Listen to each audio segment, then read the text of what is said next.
Hey guys, today I've got a Maytag washer and electric dryer matching set going up here, and I'm going to do this quick video just so you know everything works great. When you get it home, plug it in, you're going to be good to go.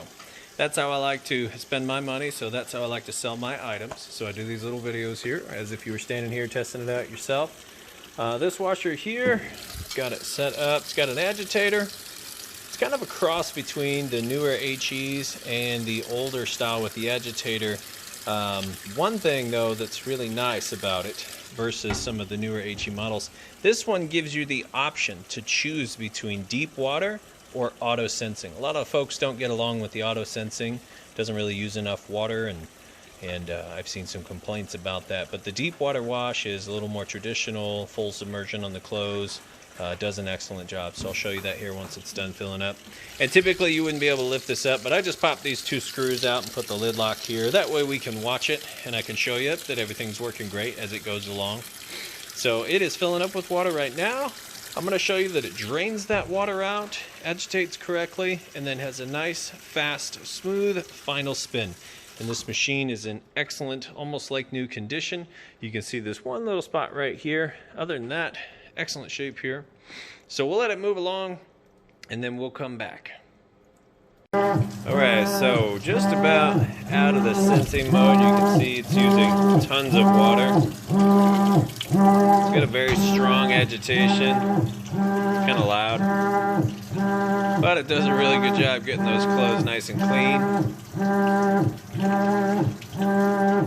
So we'll let it, it's going to move into the wash cycle now, then it'll go through rinse. I'll show you that it drains the water out like it's supposed to, and then I'll show you that final spin cycle as well.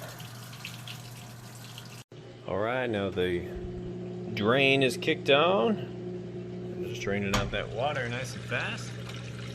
Hear that there? And from here it'll move into the rinse cycle. Alright, moving into the rinse cycle. It's on the first rinse spin. Just wanted to show you how nice and fast that was moving. You can see it's a nice smooth operation. So the next thing we'll show is the final spin cycle, which will actually spin quite a bit faster than this. Alright, final spin cycle. See it spinning nice and fast, which is great because those clothes will come out nice and light. See, it sounds great. Nice smooth operation. So we're going to go ahead and let that finish up. We'll switch your clothes over to the dryer and show you that the dryer works perfectly. Alright, now we've got those clothes moved over to the dryer. See the light and everything there works. Go ahead and switch this on high heat. We'll just do heavy dry, wrinkle control. That would be where once it's done, it's going to kick on for the next 90 minutes periodically to keep wrinkles from happening. It's actually a pretty cool feature. For now, I'll just turn it off. And then you've got a signal, so you can have that signal go off. And we'll start it. Easy push button there, starts it right up. And as you can see in here, it's a nice smooth operation. Sounds great. And I'm going to pause it and let it warm up for just a couple minutes, and then I'm going to show you with my heat gun that it is in fact heating like it's supposed to. Okay, so we've given it just a moment there to heat up. Now right in between those two red dots, it takes a surface temperature measurement. It's about 66 Fahrenheit on the outside of the machine here. Go ahead and open this up. I'm going to shine it right inside the heating element tube there. You can see plenty of heat coming out of that tube. The heating element is located right behind this panel here. It comes up out of this tube, which can get very hot. But the inside of your dryer is only going to get from about 95 up to 195 as it actually gets warm and goes through the cycle here.